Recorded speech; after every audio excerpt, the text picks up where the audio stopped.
What's up, y'all? Robert Gray here, head coach of Victory Performance. In this video, we're going to go over what we call the first fundamental of strength training here at Victory Performance. The reason we call it the first fundamental is because for every strength drill we do after going over this series, we're going to implement these exact positions and techniques on all of those drills. Whether it's a squat, deadlift, bench press, pull-up, split squat, lunge, RDL, it doesn't matter. Every exercise is going to start with this first fundamental. So what is it? The first fundamental of strength training is bracing and breathing.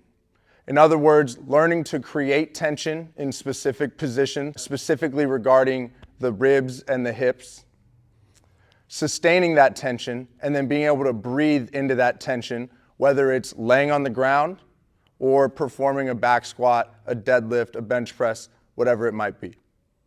So we're going to start out with our first progression or our first position for the first fundamental, which is laying on your back. So once you're laying on your back, we're going to have you take your ribs and push them down into the floor and then flatten out your low back. As you do this, you should notice a little bit of tension in your abs, or at the very least a sense of awareness that you didn't have before. Okay? With that position and that tension or awareness, you're then going to put one hand on your chest and one hand on your belly button. From here, I want you to focus on your breath. And as you breathe, you should notice that the hand on your belly button rises and falls with your breath. So as you inhale, you're going to inflate your belly and your torso like a balloon. So you're going to push your low back into the ground, okay, and inflate into the ground, and then inflate into your belly button, letting that stomach and belly button rise. And then on the exhale, you're going to pull your belly button down into the ground while keeping your rib cage down as well.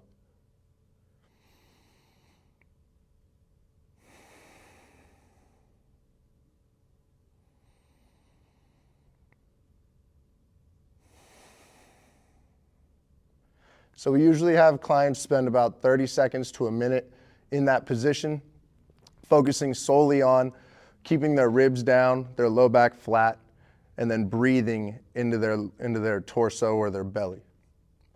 Okay? From there, we have our clients put their hands on the ground next to them, keeping the same position and the same breathing pattern. We're now going to go into a glute bridge, okay, which is just lifting your hips and squeezing your glutes. Okay? We coach our clients to squeeze harder than what they need to. Okay?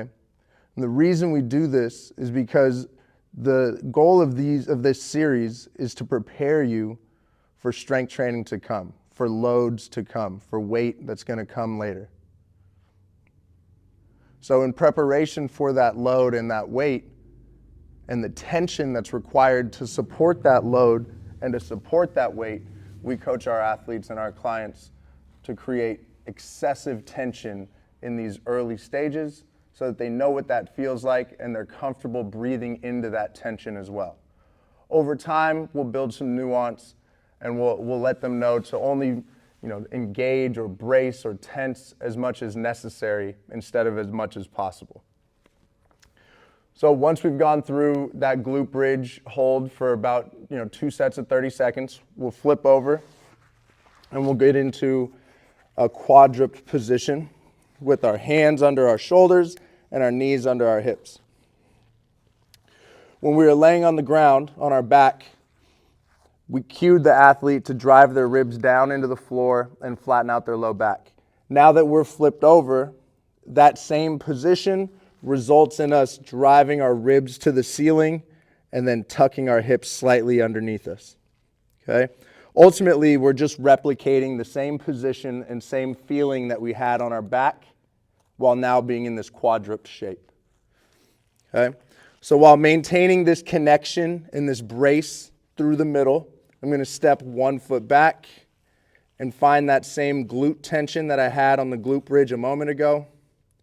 And then I'm going to layer quad tension, or the front side of my leg here, on top of the tension I already had. Okay, once I find that position, check back in that my hips and ribs are still connected. I'm going to step the other foot back and then lock in on my breathing again.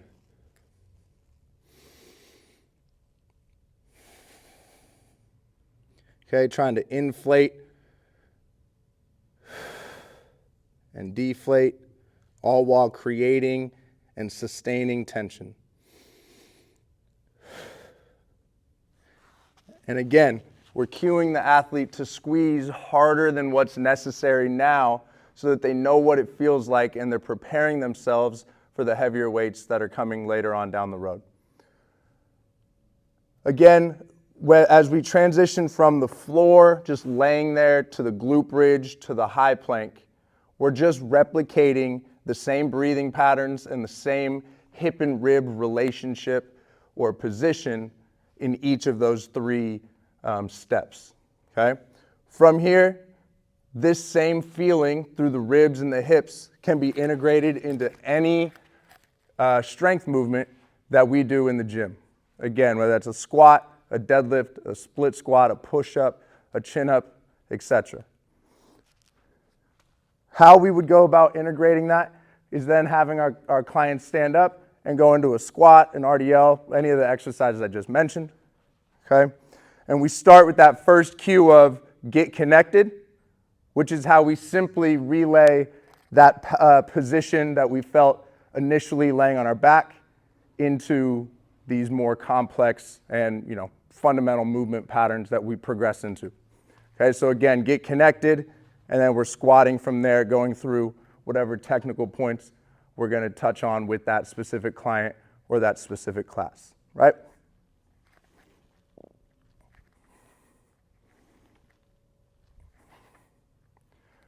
So give that series a try before your next strength training session and see if that helps you improve your performance